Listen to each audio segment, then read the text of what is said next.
Hey, what's going on, guys? So I want to make a quick video today. Why? Because there's been a lot going on. As you can see, I haven't posted a video in 3 weeks, and there's really a good reason for that. And really the main topic, the main thing that I want to discuss today are goals. Because wherever you are in your career, whether you're a student, whether you're a practicing clinician, whether you're trying to be a lawyer, whether you're trying to build a business, doesn't matter what you're trying to do. In order to get to that next level, you have to set goals for yourself. Right? The problem is most people set goals that are unrealistic and or that are easily achievable, right? Both are wrong. Both are a trap. Like Bill Gates says, right? Most underestimate what they can do most overestimate what they can do in 1 year, but they underestimate what they can do in 10.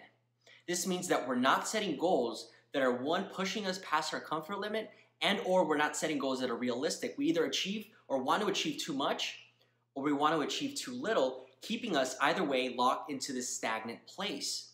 So today I want to touch on this topic. Why? Because like I said, there's a lot going on, and I really want to talk a little bit about behind the scenes of MedGeeks. This is one of the reasons why I want to start this video as well, this YouTube channel as well.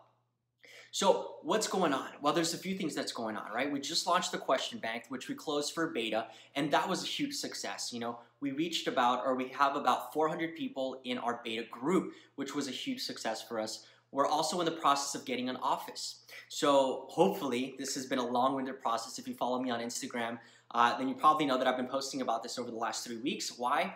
Because whoever's in charge of leasing just doesn't want to make money, I guess. I don't know. But eventually, I guess the credit check cleared today. The tax returns we're seeing, everything's good to go. We're supposed to get the lease agreement by the end of today. And that's going to open up a whole new world of possibilities for MedGeeks, because at that point, we're creating a studio. We're going to bring in guest lectures. We're going to just upgrade the entire experience for everybody here as well. Aside from that, we're also hosting a webinar in the next couple of weeks for pre-PA students. It's completely free. And, you know, we're doing all of these things that are simultaneous. You know, we're doing them all at the same time. And if you really just hear those 3 things, just these 3 things, there's still a ton of other things that's going on in the background. But if you hear those 3 things, right? Getting an office, launching a beta test group for the question bank, creating the question bank, customer support, hosting a webinar, helping pre-PA students. It sounds like utter chaos. But it's controlled chaos. Why? Because there's a plan set in motion with goals. So here's the trick. Here's what seems to work for me. I have an overall macro goal as to what do I want to achieve, you know, in 1 year, for example. So I have the big goal in mind. Then I have to kind of work backwards and figure out how am I going to get to this goal, right? What increments can I take? What steps can I take to make sure that by the end of 2018, I achieve this big goal? The problem is, here's the thing. It has to be 1 goal. 2 maximum. You can't have 3 or 4 or 5 big macro goals, or you're not going to be able to achieve it. It's impossible. Again, we overestimate, right? We're overestimating what we can do in a year. So we have to have 1 or 2 specific priorities in place, and then we reverse that, and we reverse backwards, and we take it step by step. All right, now we're breaking it down by month. What needs to be done every single month to make sure we attain these goals?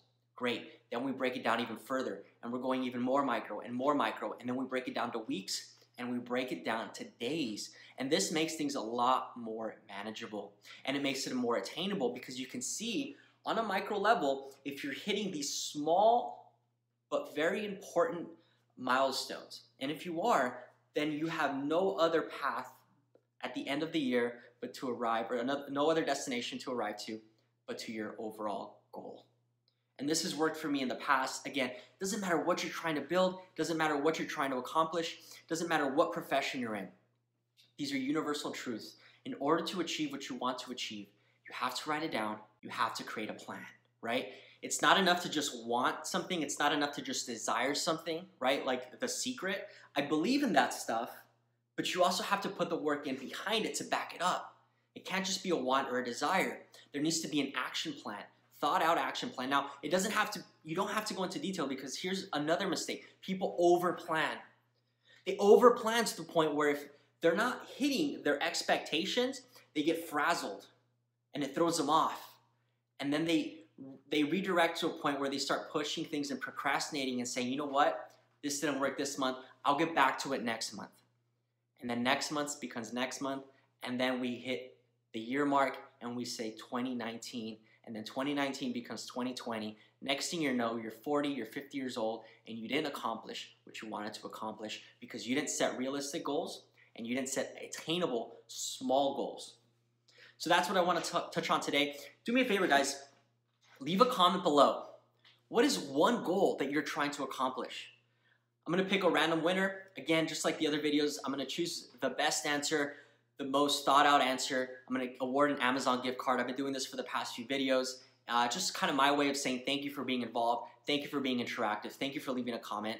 And believe it or not, I do get emails from people who read the comments, who get a lot of value, right? Because it's not just these videos, it's the entire community. Thank you guys so much. Let me know what goal you're trying to attain by the end of 2018. Have a great day, and I'll see you guys in the next video. Take care, guys. Bye.